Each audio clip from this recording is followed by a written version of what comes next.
నమస్కారం, Jyotiba TV news కి స్వాగతం. హెడ్లైన్స్ చూద్దాం.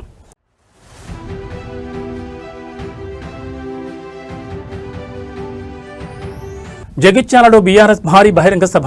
కేసీఆర్ సమక్షంలో గులాబీ గూటికి మాజీ Mantri Jeevan Reddy.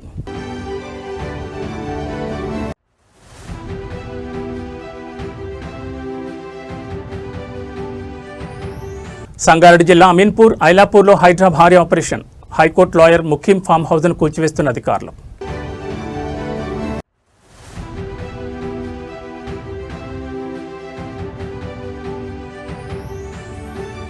ఐలాపూర్లో Hydraa దూకుడుకు high court break. కూల్చివేతలపై stay విధిస్తూ సంచలన ఆదేశం.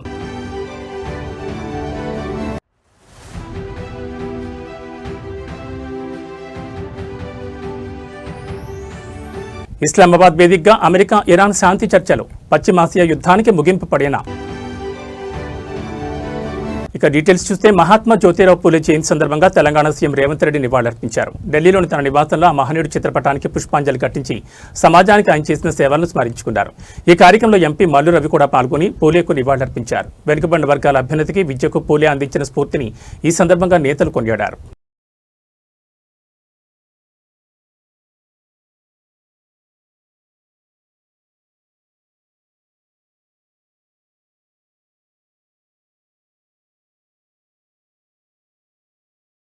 జగిత్యాల జిల్లా కేంద్రం రాజకీయంగా పెనుమార్పులకు వేదిక కాబోతోంది. ఈ నెల 20వ తేదీన సాయంత్రం 5 గంటలకు బీఆర్ఎస్ అధినేత కె చంద్రశేఖర్ ఆధ్వర్యంలో భారీ బహిరంగ సభ నిర్వహించనున్నారు.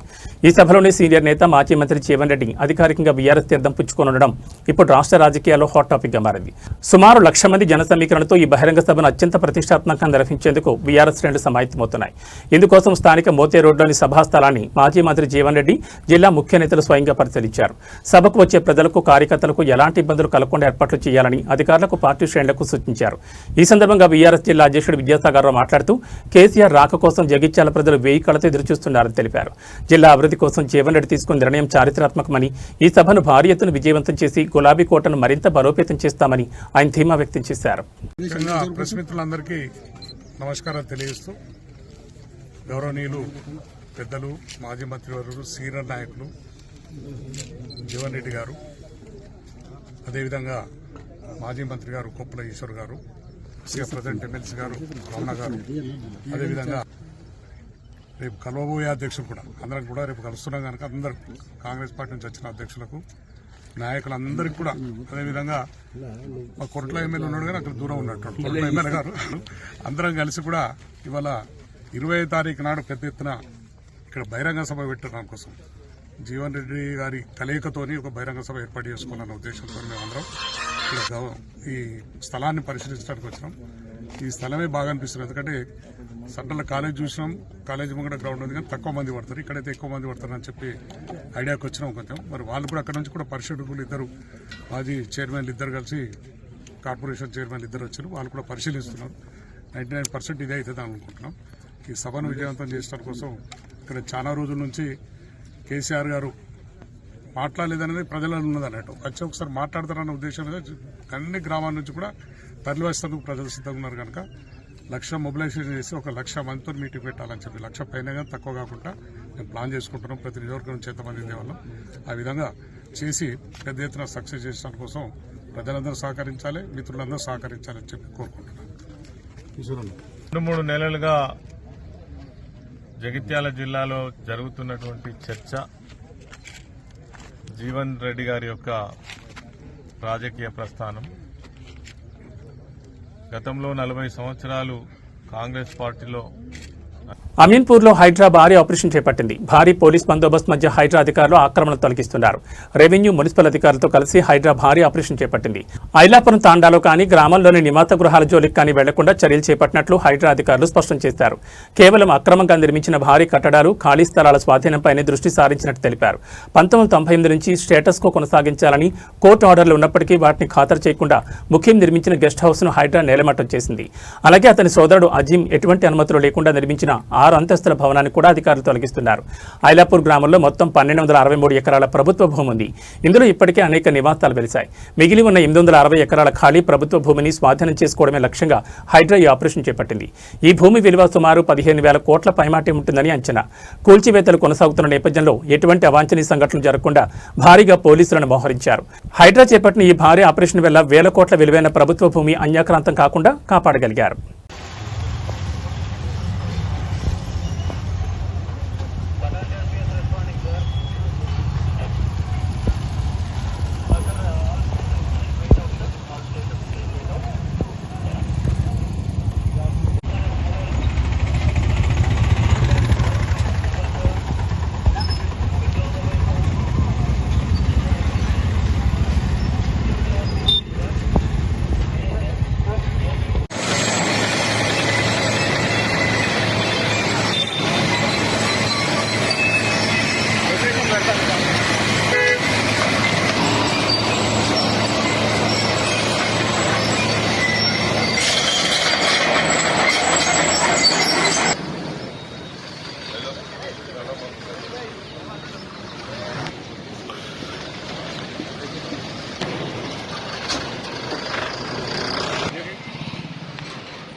సంగారెడ్డి జిల్లా అమీన్పూర్ మండలం ఐలాపూర్లో ఇవాళ ఉదయం నుంచి హైడ్రా చేపట్టిన భారీ కూల్చివేతలకు తెలంగాణ హైకోర్టు తాత్కాలికంగా బ్రేక్ వేసింది. ప్రభుత్వ భూముల ఆక్రమణ పేరుతో అధికారులు జరుపుతున్న ఈ ఆపరేషన్లో కోర్టు జోక్యం చేసుకోవడం ఇప్పుడు చర్చనీయాంశంగా మారింది. ఐలాపూర్లోని క్రిస్టల్ డెవలపర్స్ అపార్ట్మెంట్ను ప్రభుత్వ భూమిలో నిర్మించారంటూ హైడ్రా అధికారులు కూల్చివేతలు ప్రారంభించారు. అయితే ఎలాంటి ముందస్తు నోటీసులు ఇవ్వకుండానే తమ నిర్మాణాలను నేలమట్టం చేస్తున్నారని బాధితులు అత్యవసరంగా హైకోర్టులో పిటిషన్ దాఖలు చేశారు. తమ వద్ద అన్ని రకాల అనుమతులు ఉన్నాయని, అధికారుల చర్యలు చట్టవిరుద్ధమని కోర్టు దృష్టికి తీసుకెళ్లారు. బాధితుల వాదనలు విన్న హైకోర్టు ఐలాపూర్లో కొనసాగుతున్న కూల్చివేతలపై స్టే విధిస్తూ ఉత్తర్వులు జారీ చేసింది. తక్షణమే ఆపరేషన్ నిలిపివేయాలని హైడ్రా అధికారులను ఆదేశించింది. కోర్టు ఆదేశాల ప్రతి అందడంతో జేసీబీలు, ఇతర యంత్రాలను నిలిపివేసి అధికారులు అక్కడి నుంచి వెనుదిరిగారు. స్థానికుల ఆందోళన, పోలీసుల రంగప్రవేశం, కూల్చివేతల సమయంలో ఐలాపూర్లో ఉద్రిక్తత చోటు చేసుకుంది. తమ కష్టార్జితంతో కొనుక్కున్న ఇళ్లను కూల్చొద్దంటూ నివాసితులు, కొనుగోలుదారులు భారీ ఎత్తున నిరసన దిగారు. అధికారులను అడ్డుకునే ప్రయత్నం చేయడంతో పోలీసులు రంగప్రవేశం చేసి నిరసనకారులను అదుపులోకి తీసుకున్నారు. హైకోర్టు స్టే ఆర్డర్తో బాధితులు తాత్కాలికంగా ఊపిరి పీల్చుకున్నారు. మా ఆవేదనను కోర్టు అర్థం చేసుకుంది, మాకు న్యాయం జరిగిందని బాధితులు ఈ సందర్భంగా సంతోషం వ్యక్తం చేశారు. ప్రభుత్వ భూమి రక్షణ పేరుతో హైడ్రా దూకుడుకు కోర్టు బ్రేక్ వేయడం ఇప్పుడు హాట్ టాపిక్గా మారింది. సంగారెడ్డి జిల్లా అమీన్పూర్ మున్సిపాలిటీ పరిధిలో హైడ్రా అధికారులు చేపట్టిన కూల్చివేతలు తీవ్ర ఉద్రిక్తతకు దారితీశాయి. చెరువుల ఆక్రమణలు, ప్రభుత్వ భూముల్లో అక్రమ నిర్మాణాల పేరుతో అధికారులు బుల్డోజర్లతో విరుచుకుపడడంతో ఒక్కసారిగా బీతావహ పరిస్థితి నెలకొంది. ఈ చర్యల వల్ల ఏళ్ల తరబడి నివాసం ఉంటున్న సామాన్య ప్రజలు తమ ఆశల గూడు కోల్పోయి రోడ్డున పడ్డారు. జీవితకాల కష్టాన్ని ధారపోసి అప్పులు చేసి కొనుక్కున్న ఇళ్లను అధికారులు నేలమట్టం చేస్తుంటే బాధితులు కన్నీరు మున్నీరయ్యారు. నిర్మాణాలు జరుగుతున్నప్పుడు అధికారులు ఎందుకు ఆపలేదు? ఇప్పుడు సర్వం కోల్పోయిన తర్వాత కూల్చివేస్తే మేము ఎక్కడికి వెళ్ళాలి అని బాధితులు అధికారులను నిలదీస్తున్నారు. కనీసం సామగ్రిని కూడా బయటకు తెచ్చుకునే సమయం ఇవ్వలేదని పలువురు ఆవేదన వ్యక్తం చేస్తున్నారు.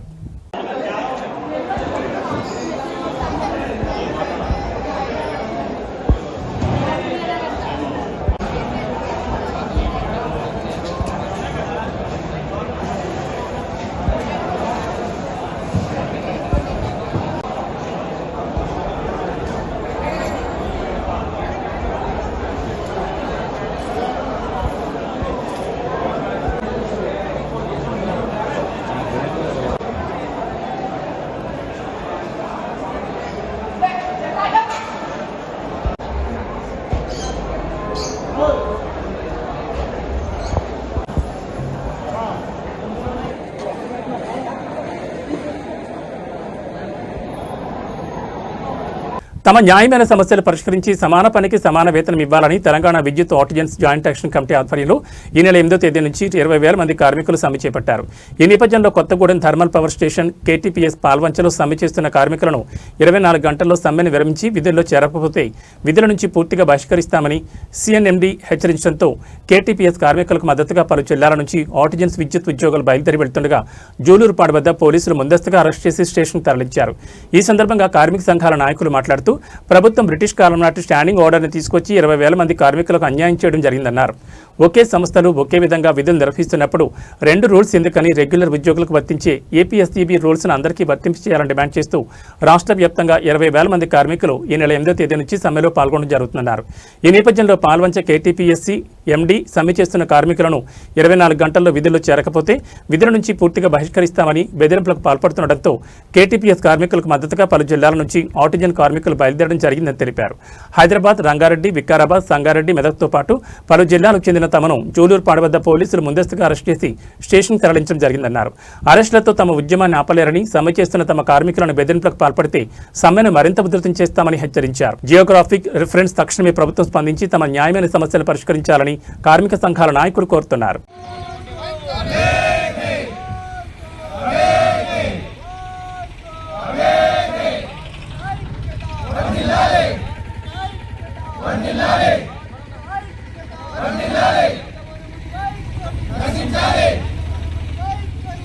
వైసీపీ నేత మాజీ మంత్రి గుడివాడ అమర్నాథ్కు విశాఖపట్నం కోర్టు షాక్ ఇచ్చింది. 10 ఏళ్ల కిందటి కేసులో ఆయనకు 6 నెలల జైలు శిక్షతో పాటు 5,000 జరిమానా విధిస్తూ తీర్పు వెలువరించింది.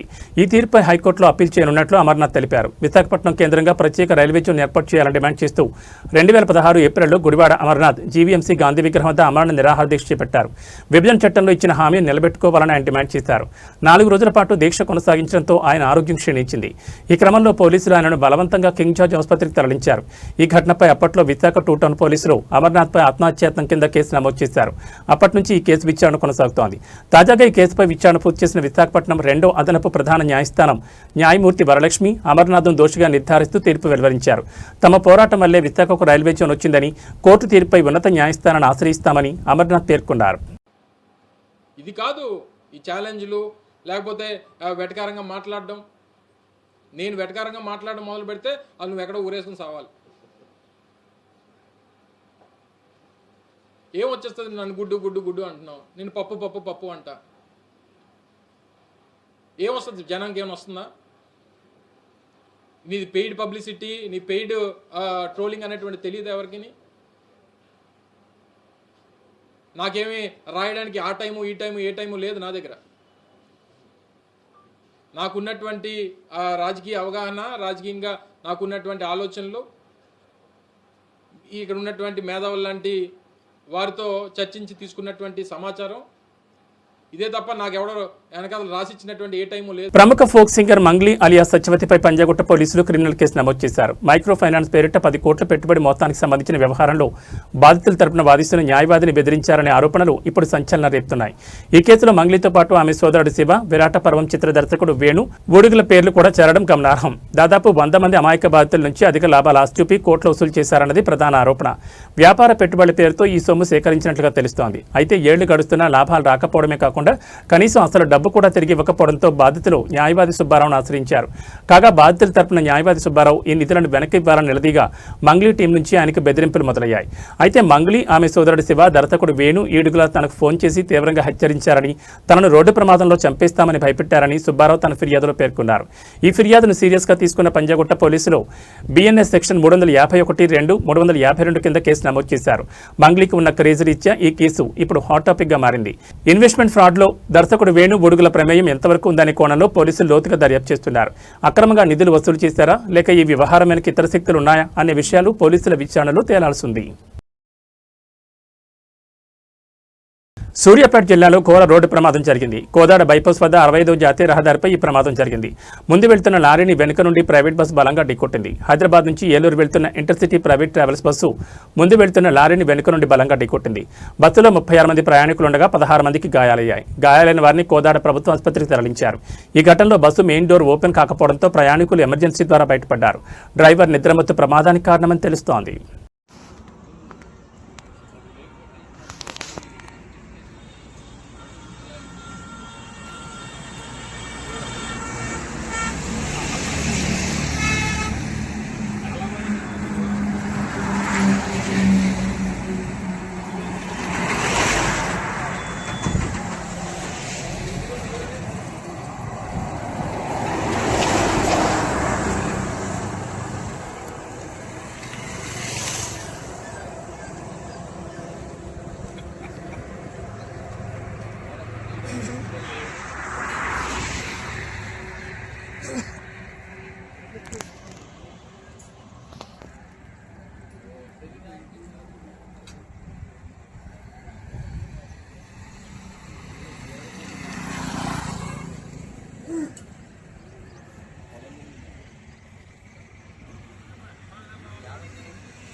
మేడ్చల్ జిల్లా Pocharam IT corridor police station పరిధిలో సభ్య సమాజాన్ని దిగ్భ్రాంతి గురిచేసే ఘటన వెలుగుచూసింది.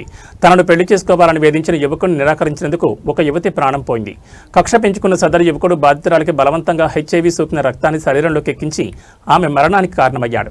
పోలీసుల విచారణ ప్రకారం గత నెల 11వ తేదీన నిందితుడు బాధితురాలిని పెళ్లి చేసుకోవాలని వేధించాడు. ఆమె ససేమిరా అనడంతో పగ పెంచుకున్న ఆ కిరాతకుడు యువతిని బంధించి ప్రాణాంతకమైన హెచ్ఐవి సోకిన రక్తాన్ని ఇంజెక్షన్ ద్వారా బలవంతంగా ఎక్కించాడు. వ్యాధి సోకిందని తెలియడంతో ఆ యువతి మానసిక వేదన కూరైంది. సమాజంలో తలెత్తుకోలేనన్న భయంతో గత కొన్ని రోజులుగా నరకం అనుభవించిన బాధితురాలు చివరికి తన ఇంట్లో ఉరివేసుకుని ప్రాణాలు విడిచింది. ఆత్మహత్యకు ముందు యువతి రాసిన లేఖ, రికార్డ్ చేసిన సెల్ఫీ వీడియో ఇప్పుడు సోషల్ మీడియాలో వైరల్గా మారాయి. చేయని తప్పుకు బలయ్యాను, నా క్యారెక్టర్, నా గౌరవం, సోషల్ మీడియాలో జరుగుతున్న అసత్య ప్రచారం నా వల్ల నా జీవితమే నాశనం అయిపోయిందని ఆమె వీడియోలో ఆవేదన వ్యక్తం చేసింది.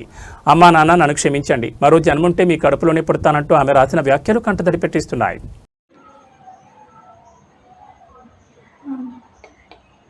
మమ్మీ డాడీ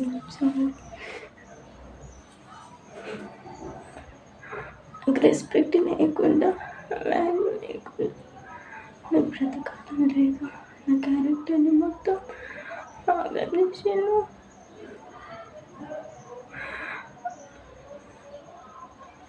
వేదన్ మీడియాలో పోస్ట్ చేసి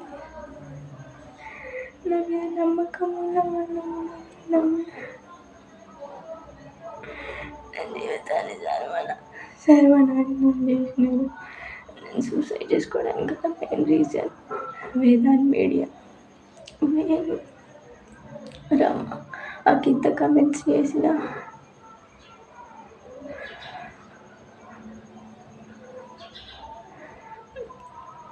రితిక రీతుల్, బృందా, శ్రవంతి, సామ్యం, ఝాన్సీ రాణి నాకు బ్రతకాలని లేదు. నేను ప్రేమించిన మాట వాస్తవమే. 8-9 months మేము లవ్ చేసుకుని 8-9 months తర్వాత ఫస్ట్ నేను నాకు యాక్సెప్ట్ చేసిన, ప్రపోజ్ చేసిన, నేను యాక్సెప్ట్ చేయలేదు. తర్వాత కొన్ని డేస్కి యాక్సెప్ట్ చేసినాక 8-9 months తర్వాత కాన్సెప్ట్ ఎగ్జామ్కి ప్రిపేర్ అవుతున్నప్పుడు మెడికల్ టెస్ట్ చేయించుకోవడానికి హెచ్ఐవి ఉందని వచ్చింది. అప్పుడు తను చెప్పి నాకు హెచ్ఐవి ఉందని, ఇక్కడ నాకు అర్థం కాలేదు. వాళ్ళు ఏం చెప్పిందంటే 20 years నుంచి మేము బ్రతకట్లేదా, నీకు కూడా ఏం కాదు, నువ్వు కూడా బ్రతుకుతూ 20 years నుంచి వితౌట్ మెడిసిన్ తీసుకోకుండానే మేము బ్రతుకుతున్నాం, నీకు కూడా ఏం కాదు అని చెప్పి ఇప్పుడు నేను బ్రతకలేను. నాకు రెస్పెక్ట్ వాళ్ళు లేకుండా నేను బ్రతకలేను. మమ్మీ డాడీ చిన్నమ్మా సరే నీకు చేయని తప్పుకి నన్ను పిచ్చి పిచ్చి మాటలు అన్నారు. అవి నా మైండ్లో తిరుగుతున్నాయి.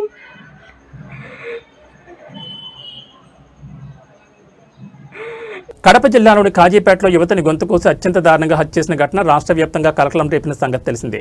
ఈ కేసులో ప్రధాన నిందితుడైన వెంకటేష్ను అదుపులోకి తీసుకున్న పోలీసులు ఇవాళ తెల్లవారుజామున విచారణ నిమిత్తం మైదుకూరు నుంచి తరలిస్తుండగా బతాపురం చెక్పోస్ట్ వద్ద 2 కానిస్టేబుల్ను గాయపరిచి కస్టడీ నుంచి తప్పించుకునేందుకు ప్రయత్నించారు. పోలీసులు వార్నింగ్ ఇచ్చినా నిందితులు లొంగకపోవడంతో పోలీసులు అనివార్యంగా 3 రౌండ్ల కాల్పులు జరిపారు. ఈ కాల్పుల్లో నిందితుడు వెంకటేష్ మోకాళ్లకు తీవ్ర గాయాలయ్యాయి. వెంటనే అప్రమత్తమైన పోలీసులు అతన్ని చికిత్స నిమిత్తం కడప రిమ్స్ ఆసుపత్రికి తరలించారు. ప్రస్తుతం అక్కడ అతనికి వైద్యులు చికిత్స అందిస్తున్నారు. ఆసుపత్రి వద్ద పోలీసులు భారీ భద్రతను ఏర్పాటు చేశారు. కాగా ప్రేమ పేరుతో వేధిస్తూ కాదన్న కోపంతో ఒక నిండు ప్రాణాన్ని బలిగొన్న ఈ ప్రేమోన్మాది చర్యపై స్థానికులు తీవ్ర ఆగ్రహం వ్యక్తం చేస్తున్నారు. నిందితులపై కఠిన చర్యలు తీసుకోవాలని బాధిత కుటుంబ సభ్యులు, మహిళా సంఘాలు డిమాండ్ చేస్తున్న తరుణంలో ఈ కాల్పుల ఘటన చోటు చేసుకోవడం ప్రాధాన్యం సంతరించుకుంది. పశ్చిమాసియాలో దాదాపు 6 వారాలుగా సాగుతున్న యుద్ధాన్ని ముగించే లక్ష్యంతో శాంతి చర్చల కోసం అమెరికా, ఇరాన్ బృందాలు పాకిస్తాన్ చేరుకున్నాయి. అమెరికా ఉపాధ్యక్షుడు జేడీ వాన్స్ నేతృత్వంలోని అమెరికా ప్రతినిధి బృందం Iran parliament speaker Mohammad Bagher Ghalibaf నాయకత్వంలోని ఇరాన్ టీం ఇవాళ పాకిస్తాన్ రాజధాని ఇస్లామాబాద్లో ల్యాండ్ అయింది. ఇరాన్ ప్రతినిధి బృందానికి పాక్ ఉప ప్రధానమంత్రి, విదేశాంగ మంత్రి ఇషాక్ దార్, జాతీయ assembly speaker Ayaz Sadiq, army chief field marshal Syed Asim Munir, అంతర్గత వ్యవహారాల మంత్రి మొహసిన్ నఖ్వీ స్వాగతం పలికారు. ఇస్లామాబాద్లోని సెరీన్ హోటల్లో శాంతి చర్చలు జరగనున్నాయి. ఇరు దేశాల ప్రతినిధి బృందాలు మొదట పాక్ పీఎం షహబాజ్ షరీఫ్తో విడివిడిగా సమావేశమవుతాయి. ఆ తర్వాత ప్రత్యక్ష చర్చలు జరుపుతాయి. అమెరికా, ఇరాన్ శాంతి చర్చల సందర్భంగా ఎలాంటి అవాంఛనీయ ఘటనలు చోటు చేసుకోకుండా కూడా ఇస్లామాబాద్లో రెడ్ అలర్ట్ ప్రకటించారు. నగరం మొత్తం భారీ బలగాలను మోహరించారు. చర్చలు జరగనున్న సెరీన్ హోటల్ పరిసరాల్లో కర్ఫ్యూ విధించి భద్రతను కట్టుదిట్టం చేశారు. కాగా పాకిస్తాన్ మధ్యవర్తిత్వంతో అమెరికా, ఇరాన్ మధ్య 2 వారాల పాటు కాల్పుల విరమణ ఒప్పందం కుదిరిన విషయం తెలిసిందే. యుద్ధాన్ని పూర్తిగా ముగించేందుకు పాక్ రాజధాని ఇస్లామాబాద్ వేదిక ఇరాన్, అమెరికా బృందాలు శాంతి చర్చలు జరపనున్నాయి.